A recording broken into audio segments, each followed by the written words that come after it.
जय हिंद। राजेंद्र गोस्वामी हियर। कासेज में जो नए एसओ आए हैं उनकी वर्णी किन के थ्रू हुई है, कैसे हुई है, क्या चीज़ के लिए हुई है, ये सारी कहानियाँ सामने आ गई। ये बंदा दिल्ली से यहाँ लाया ही गया है क्राइम को स्टैब्लिश करने के लिए। 2-3 साल में जितने क्राइम हमने रुकवाए हैं, कितनी मेहनत करके, एसआईबी का साथ लेके, पुलिस का साथ लेके, इनके सीसी कैमरों की फुटेज कभी मिलती नहीं है क्योंकि इनके यूज़ में मिलेंगे, इनको फ़ायदा है तो उसमें सीसीटीवी मिलेंगे इनको। अगर कोई बात है, ट्रकें निकल रही हैं, डेट वाइज ट्रकों की मैंने कई एप्लीकेशन दी हैं कि ये फुटेज दो, नहीं मिली। वो सब क्रिमिनल काम होते हैं। मोर ओवर ये एसओ जब आया, तब जब से आया 4 महीना हो गया करीब, 3 मीटिंग मेरी इसके साथ हुई है। अगली दोनों मीटिंग में ये आदमी मुझे 2 चीज़ों के लिए डराता रहा कि एक तो आप जो ये क्राइम पकड़ते हो छोड़ दो, आरटीआई जो करते हो ये सब छोड़ दो, बड़े बड़े लोग इसमें फंस जाएंगे, बड़े बड़े लोग ये है वो है, सब उसने चारा डाला, इनडायरेक्टली बहुत चारा डालने की कोशिश की। तो मैंने इनको बोला मेरा काम क्राइम रोकने का है, मैं बिज़नेस भी मैं करता हूँ और जॉब भी है, ये तीनों चीज़ें आप नहीं रोक सकते। आपकी पोस्टिंग यहाँ पे हुई है तो क्या ये सब क्राइमों को वापस स्टैब्लिश करने के लिए हुई है? कितनी मुश्किल से हम लोगों ने क्राइम बंद करवाया यहाँ पे। आज रिकॉर्ड्स देख लो पुलिस में, यहाँ वहाँ जा भी, और करप्शन का दौर आज इतना डेंजर हो गया है कि जिसमें आज गुंडे व्यापारी बन गए। आज रफ़ीक नाम का गुंडा जो दोस्त भी बना, पार्टी भी बन के आया, क्या क्या बन के आया, लेकिन अंत में जब मैंने उनकी भी गाड़ियाँ पकड़ी तब बोला आप, मैं तो आपका दोस्त हूँ, मैं आपका व्यापारी हूँ, मैंने आपको काम दिया, फिर मेरी गाड़ी। तो मैंने यही कहा कि मैंने पहले ही बोला था कि मैं क्राइम को सपोर्ट नहीं दूंगा, चाहे जो भी हो जाए। आज वही रफ़ीक ने इसको पैसे खिलाए, पता नहीं क्या है, जो भी है।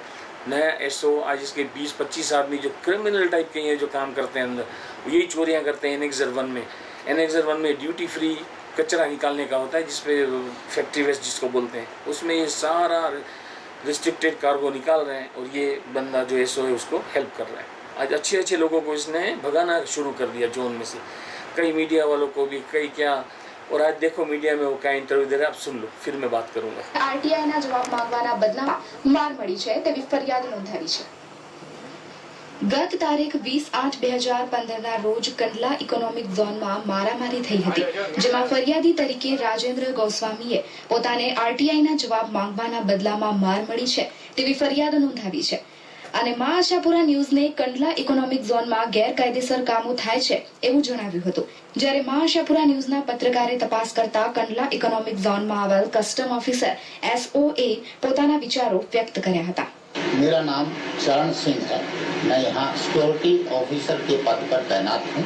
इस सुबह मॉर्निंग में भी मिस्टर राजेंद्र गोस्वामी अपने आप को एक बिजनेसमैन बताता है और वो बहुत सारी यहाँ इनसाइड हरकतों में इन्वॉल्व है। और 10 अगस्त 2015 को यहाँ पर इन गेट पर उसने जब उसको रोका गया, पास दिखाने के लिए कहा गया, तो उसने गार्ड के साथ बदतमीजी की और फोर्सबली अंदर घुस गया। सेक्टर 1 में जब पेट्रोलिंग पार्टी ने उसको पकड़ा तो उसके बाद मेरे पास आए, हमने समझा बुझाकर भेज दिया था। उसको कहा ये गया था कि भाई साहब आप अपना लीगल पास बनाइए और अंदर जाकर के डेंस करिए, उसे हमें कोई परहेज नहीं, कोई हम बैन वैन का शब्द यहाँ हम यूज ही नहीं करते, किसी पे बैन नहीं है। Though peoples who are having legal gate passes they are permitted to enter inside. हम किसी को ये भी नहीं पूछते कि आप क्या धंधा करते हो, लेकिन आपके पास एक legal gate pass. Ministry of home affairs के इनपुट है कांडला स्पेशल इकोनॉमिक जोन आतंकवादियों की सूची पर है, इसलिए गेट के ऊपर हम बिल्कुल सतर्क रहते हैं, कोशिश करते हैं कि कोई बगैर गेट पास के एंटर न हो पाए। उस मिनिस्ट्री ऑफ होम अफेयर्स के इनपुट के तहत, बट फिर भी उसने उस आदेश का उल्लंघन करते हुए अंदर घुसा और उसके बाद उसको समझाया गया, चला गया। 2-3 अटेम्प्ट किए उसने अंदर घुसने की, सब फेल हो गए। देर आफ्टर 10 ये कल की 20 तारीख को सुबह मॉर्निंग में जब वहाँ सिक्योरिटी गार्ड तैनात था, इसने आकर के बदतमीजी की। मेरे पास सिक्योरिटी गार्ड ने रिंग किया, साहब ऐसे ये अंदर जाने की कोशिश कर रहा है। हमने ना बोल दिया। मैंने कहा इससे पूछो आपके पास अपॉइंटमेंट है, जो पूछा गया तो नहीं अपॉइंटमेंट, तो आप अपॉइंटमेंट ले लीजिए। डीसी साहब के पीए से और आप मिलिए। हमने कहा उसको, हमारे सिक्योरिटी गार्ड ने बताया, लेकिन उसके बाद ये चला गया। शाम के समय करीब 5:30 बजे ये वापस आया। वापस आने के बाद वहां पर फिर सिक्योरिटी गार्ड, दूसरी शिफ्ट चेंज हो चुकी थी, दूसरा सिक्योरिटी गार्ड तैनात था, उसके साथ बदतमीजी की और उसको अभद्र भाषा का इस्तेमाल किया। जब मैं पूछा भाई साहब क्या हुआ, तो मेरे साथ भी उसने बदतमीजी की, मेरा कॉलर पकड़ा और ये फाइल मैं आपको दिखाई कि उसके टुकड़े टुकड़े टोन कर दिया। एक सरकारी अधिकारी के, गवर्नमेंट ऑफिशियल के साथ उसका बिहेव बिल्कुल सहनीय नहीं है। उसके पश्चात मैंने सूचना डीसी साहब को दी, सिक्योरिटी गार्ड आए और उसको वहां से खदेड़ दिया और भाग गया। भागने के पश्चात उसने 6 बजकर के 18 मिनट पे एक ईमेल किया। उसमें himself he has accepted that कि मैंने सिक्योरिटी वालों को मारा। उसके बाद फैसला लिया गया कि इसके खिलाफ हम पुलिस कंप्लेंट करेंगे। पुलिस कंप्लेंट की, एफआईआर लॉन्च की और धारा 424 और 186 आईपीसी के तहत उसके खिलाफ केस रजिस्टर्ड हो गया है। यही सीन था। इसके अलावा कोई उसके साथ मारपीट नहीं की, कोई बदतमीजी नहीं की। ही वॉज हिमसेल्फ अनायड और फ्रस्ट्रेटेड। राजेश ने बताया कि अगर प्रेस वाला है उसके कारण मेरे को मारा गया। नहीं, ऐसा कोई सीन नहीं है। हम किसी प्रेस वाले को उसकी स्वतंत्रता के ऊपर कोई सवाल नहीं उठाते। प्रेस वाले बिल्कुल परमिटेड हैं, हमारे प्रेस वाले मित्र हैं, भाई हैं और वो हमारी मदद भी करते हैं। हम बिल्कुल ही अगेंस्ट नहीं है। खाली हम इस चीज के पक्षधर हैं, मिनिस्ट्री ऑफ होम के इनपुट के तहत के आप आइए, जाइए अंदर, बट एडमिनिस्ट्रेशन के तहत परमिशन लेके जाइए, जहाँ जांच करना, जहाँ आपको रिकॉर्डिंग करनी, जो है तरीके से करिए। हम बिल्कुल अगेंस्ट नहीं है इस चीज को। ये उसने सब अपने फैब्रिकेटेड स्टोरी, कुछ भूमिका बनाने के लिए वो देखता है कि मैं फंस चुका हूँ, तो वो सब बनावटी खेल है, लेपा पोती करने की कोशिश है। मैं ये निशान बना लूंगा। अगर वो प्रमाण ला दे इस चीज के, अगर हमने उसको मारा है तो हम आपके कसूरवार जो एक्शन लेना चाहिए आप ले सकते हैं। कोई लकड़ी, कोई यूज ही नहीं किया जाए, डंडा हमारे पास होता ही नहीं।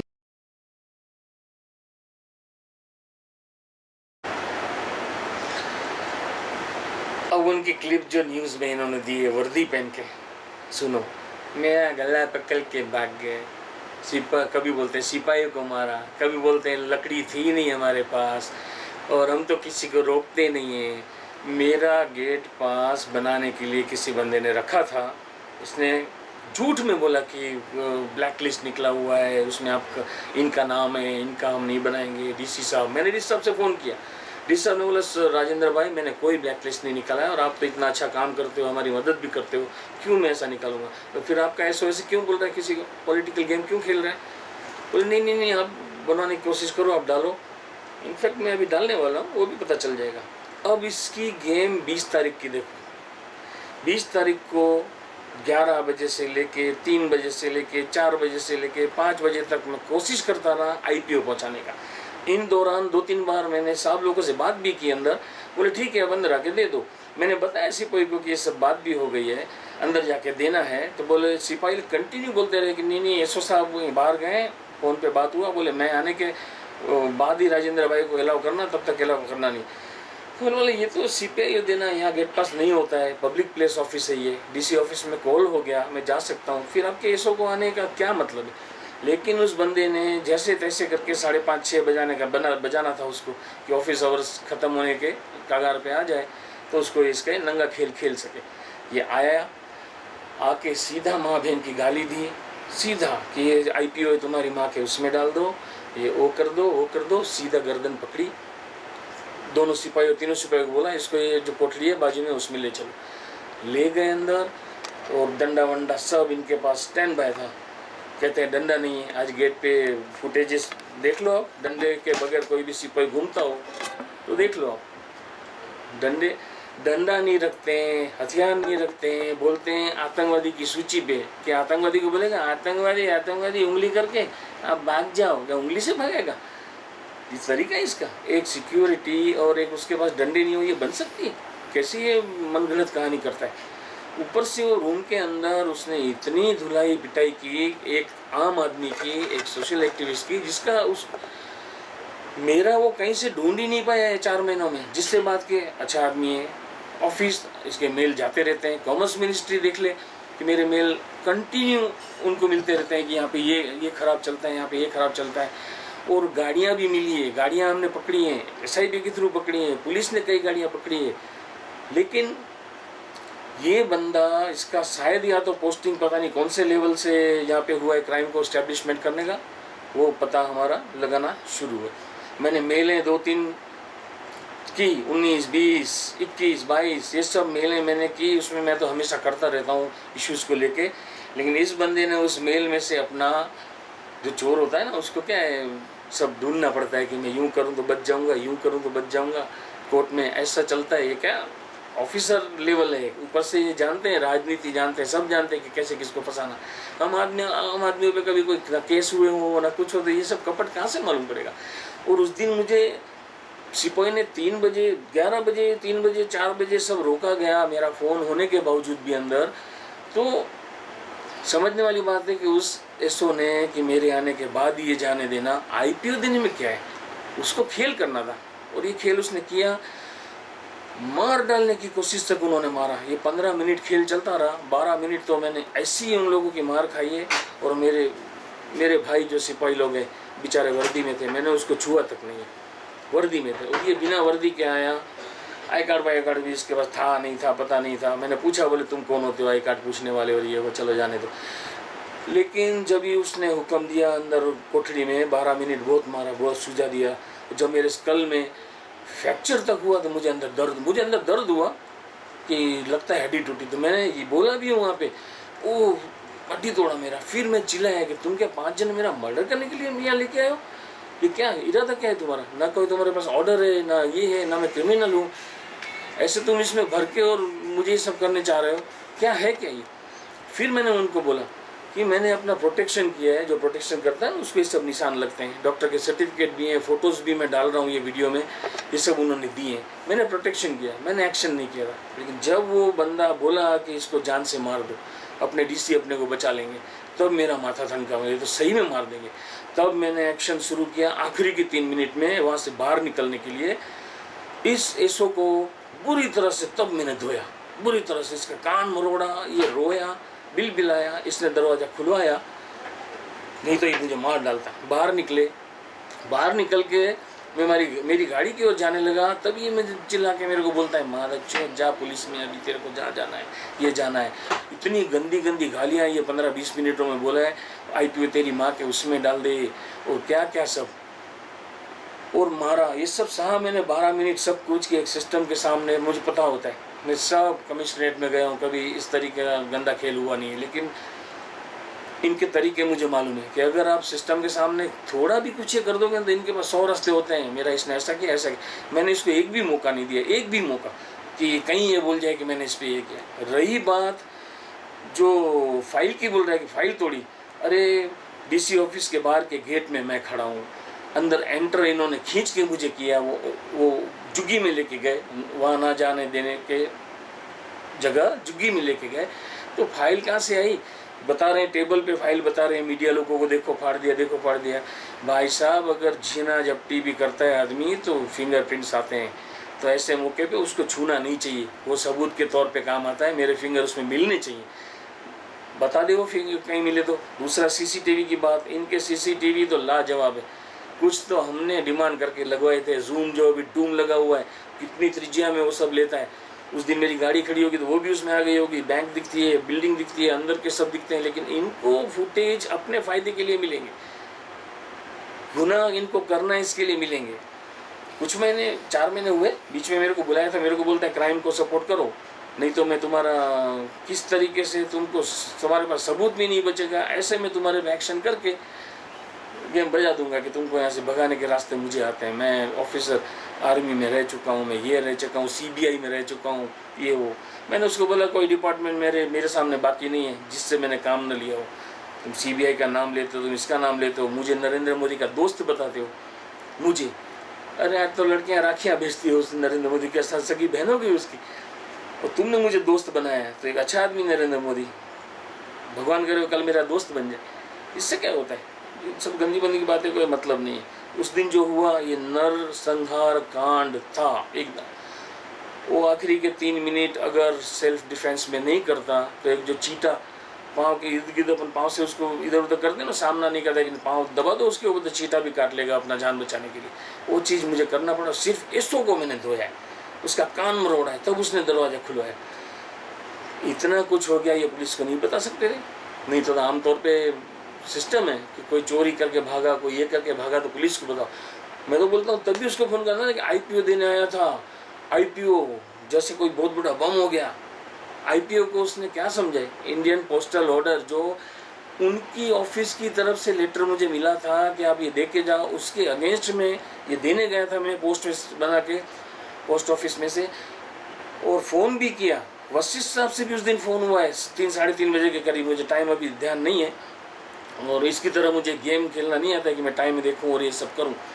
मैंने 20 तारीख में 11 बजे से लेके 4-5 बजे तक मैं ट्राई करता रहा कि मेरा आईपीओ पहुंच जाए, क्योंकि पोस्ट में हम लोग भेजते थे, ये सब जाने की जरूरत नहीं। लेकिन पोस्ट में कई दफ़ा आईपीओ गुम हो गए हैं। जब इनको रिपोर्ट नहीं देनी होती है ना, किसी को भी डिपार्टमेंट को टेढ़ा होता है तो आईपीओ गुम कर देते हैं, या ये कागज़ नहीं मिला, वो कागज़ नहीं मिला, तो आदमी को सेल्फली जाके एक सेट दे के और एक सेट में साइन लेनी होती है कि आपको सब कुछ मिल गया। उसकी साइन आ गई तो मिल गया। पोस्ट में गड़बड़ी ये कर देते हैं कई डिपार्टमेंट, तो ये रास्ता आजमाना पड़ता है। लेकिन यहाँ पे गेट पास न कोई काम नहीं है, कुछ नहीं है। ये आदमी मुझे कासेज से दूर रखना चाहता है, क्योंकि क्राइम का एस्टैब्लिशमेंट इसको करना है। इसकी जो कमीनागिरी है सामने आ ही जाएगी, क्योंकि हमारे हाथ में तो खुला सबूत है। गाड़ियाँ, जो गाड़ियाँ इन्फॉर्मर्स हमको बताएंगे और जो गाड़ियाँ हम पकड़वाएंगे उसमें निकलेगा, तो भी ये बंदा अपना बचाव के लिए आज पीओ सबके साथ घूमता है। तब क्या बोलेगा, मैं तो सिक्योरिटी हूँ, पास देखना मेरा काम है, वो तो पीओ देखते हैं, ये करते हैं। ये आदमी झूठा है, एक नंबर का, एक नंबर झूठा। आज अंदर घुस के इसने मुझे मारा, मेरी मार खाई। आखिरी में मैंने उसको मारा, नहीं तो ये दरवाज़ा नहीं खुलता है, सही में मार डालता मेरे को। और ये बंदा बोलता है मैं था ही नहीं, मेरा पहले पकड़ के भाग गए, ये वो। इससे बड़ा कमीना आदमी कौन होगा? मेरी तो समझ में नहीं आता कि जो उनका क्या होगा। टिकने तो नहीं दूंगा मैं, क्योंकि मेरा काम है जो सर्च करना। मेरी बैंक भी उधर ही है, मुझे रोक नहीं सकता है वहाँ से आने के लिए। वो बाहर से मैं आने जाने के लिए रोक नहीं सकता है। वो उस रोड पे मैं गाड़ियों की खाली शक्ल देख लूँ, मेरे इन्फॉर्मर्स मुझे बोल दे, बहुत हो गया। अच्छा, दूसरी बात, सिपाहियों में मेरे इन्फॉर्मर्स हैं। ऐसी गंदी गंदी बातें इसकी बताई है उन्होंने, नाम नहीं दूंगा, उनकी नौकरी चली जाएगी। इन्फॉर्मर्स का रूल्स होता है, मर जाए तो अभी नाम नहीं देना चाहिए इन्फॉर्मर्स का। उसी बेस पे इन्फॉर्मर्स इन्फॉर्म देते होते हैं। कम से कम 5 से 6 सिपाही हैं मेरे अपने, 5 से 6 सिपाही, जो पूरा इसका कच्चा चिट्ठा मेरे को बताया। बोले राजेंद्र भाई ये बहुत गंदा और कमीना ऑफिसर है, और कैसे कैसे वो रफ़ीक और सबको बोलता है तुमको जो क्राइम करना है करो, यहाँ जितने रोकने वाले सबको खदेड़ दूंगा मैं, और ये करूँगा। और वशिष्ठ साहब भी अपने अभी सेट हो गए हैं, और जेडीसी तो चोरी है ज़्यादा पहले से ही टीम पूरी। तो पीओ, एसओ, सुप्रीडेंट, ये वो पूरी लिंक बना के इन्होंने चोरियाँ करना शुरू कर दिया। और ये चोरियाँ मैं पकड़ाऊँगा। अब के पुलिस मेरे साथ में होगी, एसआईबी मेरे साथ में होगी, या डीआरआई मेरे साथ में होगी, और ये सब खेल होगा। मैं अपने आम काम में भी मैं आ जा सकता हूँ, उसमें मुझे रोका इसने, तो इसे पता नहीं है। उस दिन मैंने प्रोटेक्शन किया था। आज मैं एनसीसी कैडेट एंड सार्जेंट रह चुका हूँ, हाफ कमांडो ट्रेनिंग ले चुका हूँ, जिसमें वेपन्स नहीं आता है, ओनली अपना बचाव और ये सब आता है। ये 5 सिपाही और ये एसओ, मैं बोलता हूँ कल को मैदान में आ जाए 10 सिपाही और एसओ, तोड़ के मैं ना फेंक दूँ तो बताओ। लेकिन उस दिन मैंने इज्जत रखी सिस्टम की, कि क्या कर रहा है, मुझे देखना था क्या कर रहा है, और इसकी लिंक कहाँ तक है, कौन कौन इसके साथ जुड़े हुए हैं, वो मेरी मेलें बता देगी। अब कुछ मेल मैं ऐसी करने वाला हूँ जो कासेस को नहीं करूँगा, मैं ऊपर करूँगा, कासेस को नहीं करूँगा, बाकी सबको करूँगा। वो चीज़ें कासेस को पता चलती है तो समझ लो कि राजनीति की बहुत बड़ी गंदी साजिश का शिकार जोन होने जा रहा है, और ये जोन को हम बचाना जानते हैं। और रही बात अब के उसने ऐसी गेम खेलने की कोशिश की, तो मैं बोलता हूँ कि अब के कमांडो उनके सामने खड़ा होगा। सोशल एक्टिविस्ट है ना, या गांधी है या भगत सिंह है, तो बहुत भुगतेगा ये आदमी, बहुत ही भुगतेगा। जय हिंद।